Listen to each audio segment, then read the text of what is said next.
నమస్తే, కేవీసీ న్యూస్కు స్వాగతం. ప్రతిక్షణం సామాన్యుడి పక్షం. నేను మీ చలపతి. నేటి వార్త.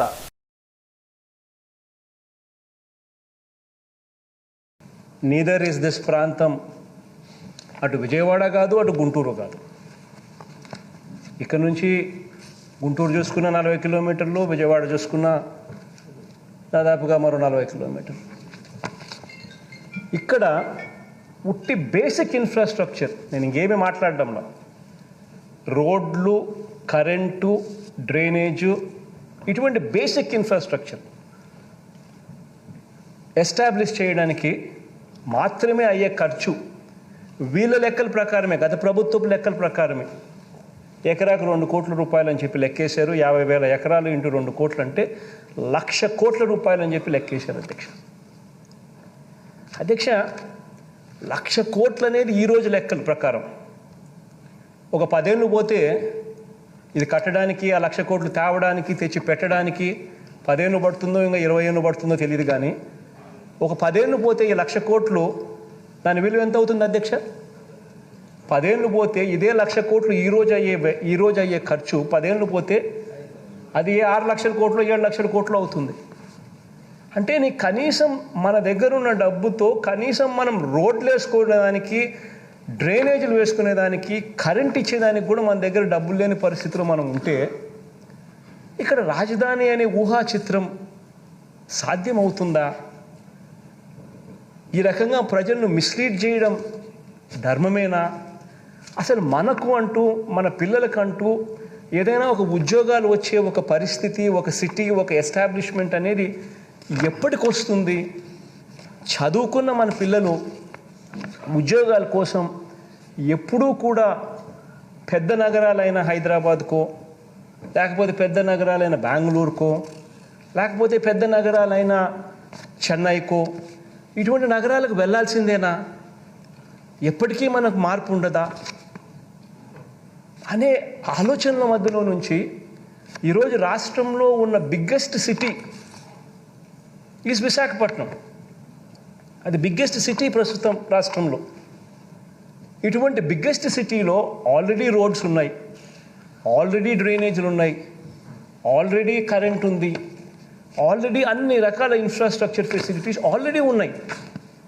ఇక దానికి మీద కొద్దిగా సుందరీకరణ మీదనో, కొద్దిగా వసతుల మీదనో, ఫెసిలిటీస్ మీదనో కాస్త వాల్యూ అడిషన్ చేస్తే చాలు, ఆ నగరం అన్నది కనీసం ఈ రోజు కాకపోయినా ఒక 5 ఏళ్లకో 10 ఏళ్లకో ఖచ్చితంగా హైదరాబాద్ వంటి పెద్ద నగరాలతో పోటీ పడే పరిస్థితి ఖచ్చితంగా ఉంటుంది.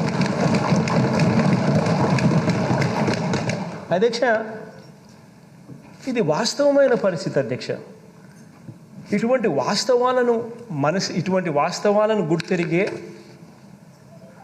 ఇక్కడ రాష్ట్రంలో 3 ప్రాంతాలు కూడా అభివృద్ధి చెందాలి, రాష్ట్రం పూర్తిగా అభివృద్ధిలో పరిగెత్తాలి అనే ఉద్దేశంతో, అన్న తాపత్రయంతోనే విశాఖపట్నంలో ఎగ్జిక్యూటివ్ క్యాపిటల్ పెట్టాలని, ఇక్కడ ఈ ప్రాంతంలో, ఎందుకనంటే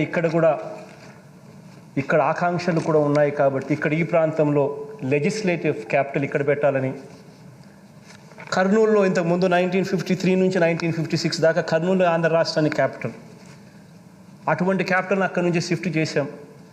వాళ్ళ ఆకాంక్షలు కూడా ఉన్నాయి అప్పటి నుంచి.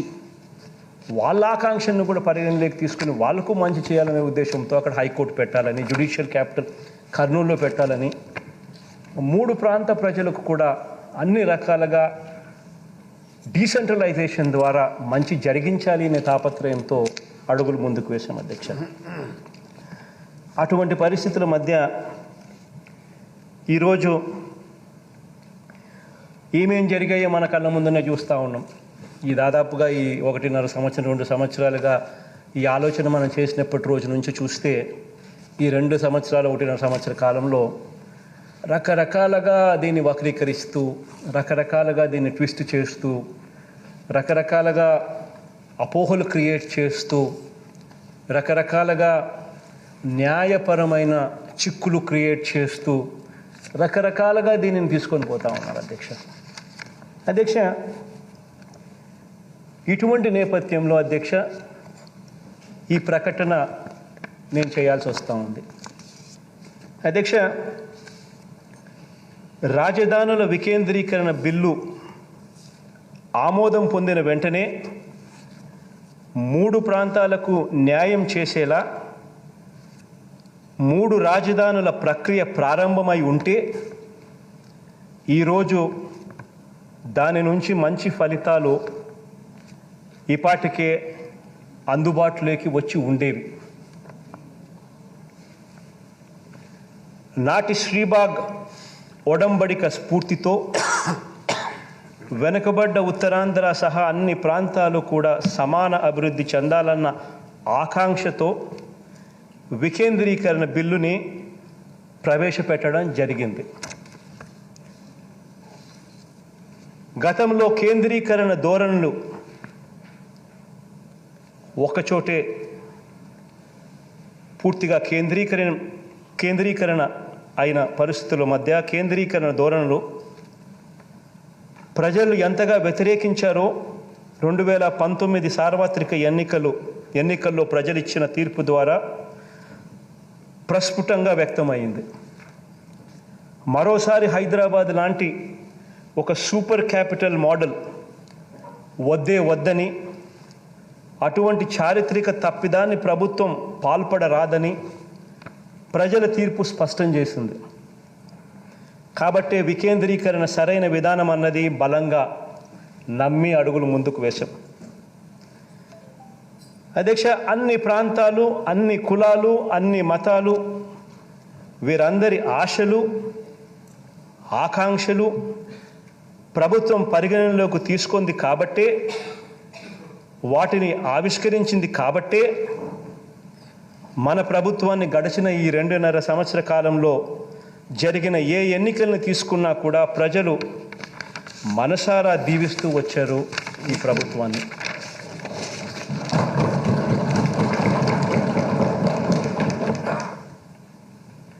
అధ్యక్ష, అయితే వికేంద్రీకరణకు సంబంధించి అనేక అపోహలు, అనేక అనుమానాలు, అనేక కోర్టు కేసులు, న్యాయపరమైన వివాదాలు, దుష్ప్రచారాలు, ఇలా ఈ 2 ఏళ్ల కాలంలో వీటినే ప్రచారాలు చేశారు అధ్యక్ష. అందరికీ న్యాయం చేయాలన్న ప్రభుత్వ సదుద్దేశాన్ని పక్కన పెట్టి కొందరికి అన్యాయం జరుగుతుందన్న వాదనను కూడా కొంతమంది ముందుకు తోయడం కూడా మనం అంతా కూడా మన కళ్ళతో చూసాం. అధ్యక్ష, ఇటువంటి బ్యాక్గ్రౌండ్లో, ఈ నేపథ్యంలో వికేంద్రీకరణ అవసరాన్ని, 3 రాజధానులకు సంబంధించిన బిల్లులోని ప్రభుత్వ సదుద్దేశాన్ని విపులంగా వివరించేందుకు, చట్టపరంగా కానీ న్యాయపరంగా కానీ అన్ని సమాధానాలను బిల్లులోనే పొందుపరిచేందుకు, బిల్లుల్ని మరింత మెరుగుపరిచేందుకు, అన్ని ప్రాంతాలకు అందరికీ విస్తృతంగా వివరించేందుకు, ఇంకా ఏమైనా మార్పులు అవసరమైతే వాటిని కూడా పొందుపరిచేందుకు ఇంతకు ముందు ప్రవేశపెట్టిన బిల్లును ప్రభుత్వం వెనక్కి తీసుకొని ఇంతకు ముందు చెప్పిన అన్ని అంశాలను పరిగణలోకి తీసుకొని మళ్ళీ పూర్తి సమగ్రమైన మెరుగైన బిల్లుతో సభ ముందుకు వస్తుంది.